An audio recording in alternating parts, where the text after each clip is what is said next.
సంకల్పముగా ఎత్తును నీ చిత్తమునే.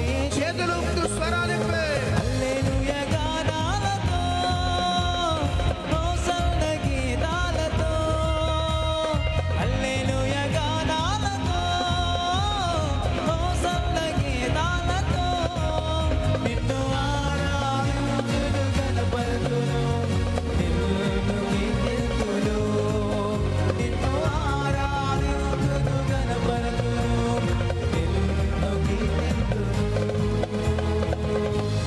హల్లెలూయా. ఈరోజు థంబ్నెయిల్ ఒకవేళ వేస్తే వేయండి. ఈరోజు థంబ్నెయిల్ టైటిల్ వేయండి ఒకసారి.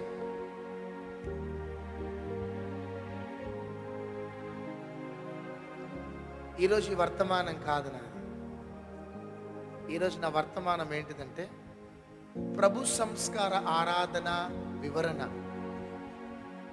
ప్రభు సంస్కార ఆరాధన యొక్క శ్రేష్టత, ప్రభు సంస్కార ఆరాధన మనం ఎందుకు తీసుకోవాలి, ప్రభు సంస్కార ఆరాధన ఎందుకు అంత విలువైనది, ఈ అవగాహనలో మీరందరూ కూడా వెళ్ళాలని, ఈ ప్రభు సంస్కార ఆరాధన గురించి మీరు త్యాగం చేయవలసినవన్నీ త్యాగం చేసి ఫ్రైడే సాటర్డే సభలలో అటెండ్ అయ్యి ప్రభు సంస్కార ఆరాధనలో పాలు పొందాలనే విషయాలు మీరు తెలుసుకోవాలనే స్పష్టత మీకు వివరించడానికి అక్కడ చూడండి. ప్రభు సంస్కార ఆరాధన ఎందుకు తీసుకోవాలి, అది నా టైటిల్ ఈరోజు మెసేజ్. కానీ నిలబడగానే మెసేజ్ టైం అయిపోయింది.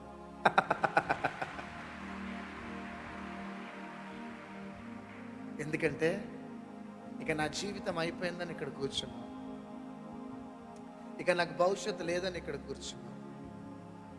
నాకంటే వెనకాల వస్తున్న వారు గొప్పవారు అయిపోతున్నారు, పెళ్ళిళ్ళు అయిపోతున్నాయి. నాకంటే వెనకాల వస్తున్న వారికి ఉద్యోగాలు దొరికిపోయినాయి. నాకంటే వెనకాల వచ్చేవారు మంచి సైకిల్తో స్టార్ట్ చేసినారు, ఇప్పుడు మంచి సొంత ఇల్లు కొనుక్కున్నారు, వాహనం కొనుక్కున్నారు, కారు కొనుక్కున్నారు. ఇంకా నా జీవితం ఎందుకు ఇంతే ఉన్నది, అందరూ మర్చిపోయినరు.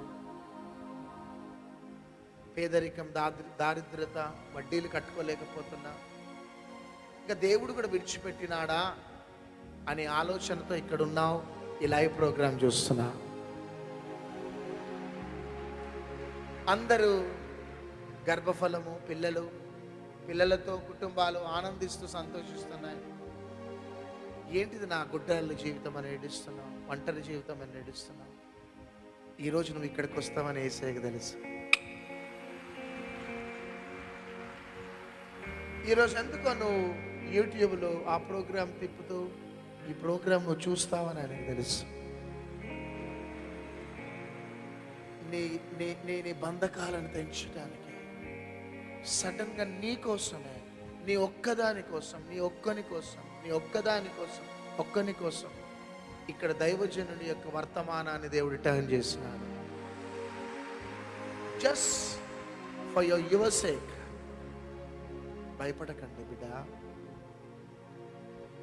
యేసుక్రీస్తు ప్రభు సువార్త ప్రారంభించినప్పుడు 12 మంది అపోస్తులు అనుకున్నారు యేసుక్రీస్తు ప్రభుకి రాజ్యం స్థాపించబోతున్నాడు. ఒక తల్లి వచ్చి అంటుంది, యేసయ్యా నువ్వు రాజ్యం స్థాపించినప్పుడు నా కొడుకులలో ఒకడిని ఎడమ వైపున ఒకడిని కుడి వైపున కూర్చోబెట్టుకో అనే ఆశ. చాలామందికి దేవుడు రాజ్యం స్థాపించగానే యేసయ్య రాజు అయిపోతున్నాడు, వీళ్ళు 12 మంది మంత్రులు అయిపోతారు అనే ఆశతోనే వెంబడిస్తున్నారు. సడన్గా యేసయ్య అన్నాడు, నేను చనిపోబోతున్నాను అన్నాడు. అనగానే అందరు అప్సెట్ అయిపోయారు. చనిపోయేటను అయితే ఎందుకు మమ్మల్ని పిలిచినావు, చనిపోయేటను అయితే ఎందుకు మమ్మల్ని దోణలను వదిలిపెట్టి రమ్మన్నావు, వలలు వదిలిపెట్టి రమ్మన్నావు. అందుకనే సైనికులు నన్ను చంపబోతున్నారు, నేను చనిపోబోతున్నాను. పేతురు ఏమన్నాడంటే అది జరగొద్దు నీకు అన్నాడు. ఎందుకు? యేసయ్య మీద ప్రేమతో కాదు. కారణం ఏంటిదంటే యేసయ్య రాజ్యం స్థాపిస్తే పేతురు ఒక మంచి మంత్రిగా ఉండొచ్చు అని. చివరికి ఒక కండిషన్లోకి వచ్చేసినారు. మేము మంచిగా దోణెలను సరి చేసుకుంటూ మంచి వలలు కడుక్కుంటుంటే ఉట్టిగానే మమ్మల్ని పిలిచినావు. పిలవటమే కాదు, మా ముందే పరిసయ్యులను సర్దికారుని హెచ్చరించి తిట్టినావు. వాళ్ళు నీ మీదనే కాదు మా మీద కూడా పగ పెట్టుకున్నారు. వాళ్ళు నువ్వు తిట్టగా ఒంటరిగా మాతో పాటు ఉండి తిట్టినావు వాళ్ళని.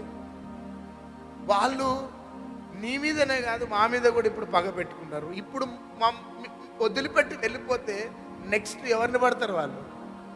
చెప్పాలా? మమ్మల్ని పడతారు. పుట్టికి లేనిపోయినదంతా కూడా ఆశ చూపెట్టి ఇప్పుడు నేను వెళ్ళిపోతుంది అంటున్నావు. వెళ్ళిపోతే మా పరిస్థితి ఏంది ఇక్కడ అని వాళ్ళ బాధ చూడండి. నేను వెళ్ళిపోవటం మంచిదన్నా కూడా వాళ్ళకి ఆశ, వాళ్ళకి ఏం అర్థం కావట్లే. నువ్వు చావొద్దు వాళ్ళ ఆశ. ఎందుకు? యేసయ్య మీద ప్రేమ కాదు. నువ్వు బ్రతికి ఒక రాజ్యం కట్టాలా, నువ్వు రాజు కావాలా, మేము మంత్రులం కావాలా, అది. అందుకని నేను చనిపోబోతున్నానంటే ఎక్కడికి చనిపోతావు? చనిపోవటానికి అయితే ఎందుకు మమ్మల్ని పిలిచినావు అన్న ఆలోచన వాళ్ళకి. చివరికి యేసయ్య చనిపోయిన తర్వాత అందరూ ఇట్లా ఆలోచించారేమో, వెళ్ళేటోడు స్టార్టింగ్లోనే చెప్తే మనము వెంబడించే వాళ్ళం కాదు. ఎన్నో ఆశలు చూపెట్టినాడు. చివరికి రోమా సామ్రాజ్యాన్ని రెచ్చగొట్టిండే, పరిసయ్యులను సద్దుకాయలను శాస్త్రులను రెచ్చగొట్టిండే, రోడ్డు మీదనే భయంకరంగా తిట్టుపడేసిండే. ఇప్పుడు వెళ్ళిపోతే వాళ్ళంతా మమ్మల్ని పట్టుకుని కొడతారే అనే భయముతో ఉన్నారు. అందుకని యేసుక్రీస్తు ప్రభు చనిపోయిన తర్వాత ఆదికాండం ఆ యొక్క యోహాను సువార్త 20వ అధ్యాయం 19వ వచనంలో యూదులకు భయపడి తలుపులు వేసుకున్నారు. చప్పట్లు కొట్టాలా? ఇక బయలుదేరిన సైనికులు ఆ యేసుక్రీస్తుతో ఉన్న ఆ 12 మంది ఎక్కడరా వెతకండి అని బయలుదేరు. ఏడా ఉన్నారు? అప్పుడు రెచ్చిపోయారు కదా. యేసుక్రీస్తు ప్రభుతో ఉన్నప్పుడు పేతురు రెచ్చిపోయాడు, పక్కన యోహాన్ రెచ్చిపోయాడు, అందరు రెచ్చిపోయారు కదా. రెచ్చిపోయిన వాళ్ళు ఎక్కడున్నారో వెతకండిరా అని బయలుదేరితే వీళ్ళంతా యూదులకు భయపడి తలుపులు వేసుకున్నారు. హల్లెలూయా, హల్లెలూయా. అప్పుడు యేసయ్య అంటున్నాడు, మీకు సమాధానం కలుగునుగాక.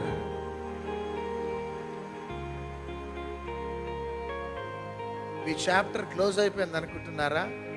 ఇక నీ చాప్టర్ నేను ఓపెన్ చేయబోతున్నా. చేతుల పైకి ఎత్తి గట్టిగా చప్పట్లు కొడదాం. మీ తలుపులు భయపడి క్లోజ్ చేసుకున్నారా?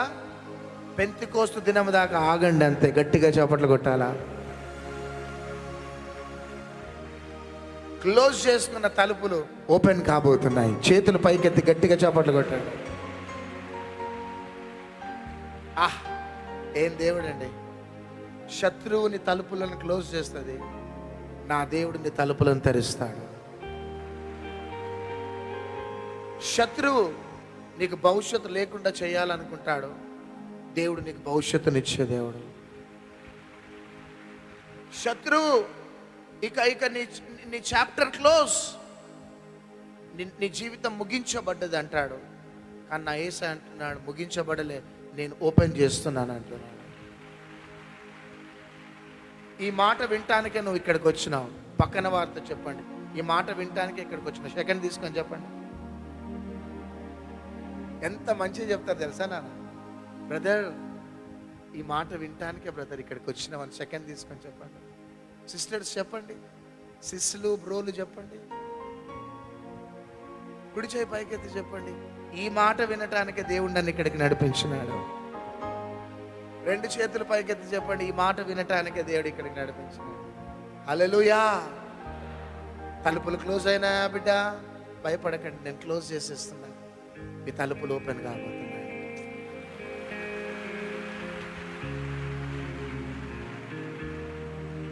నూతన క్రియలు మీ జీవితంలో దేవుడు చేయబోతున్నాడు.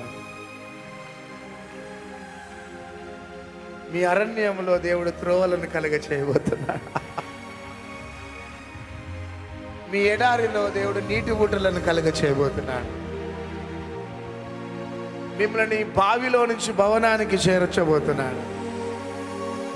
చెరసాలలో నుంచి నువ్వు సింహాసనం ఎక్కబో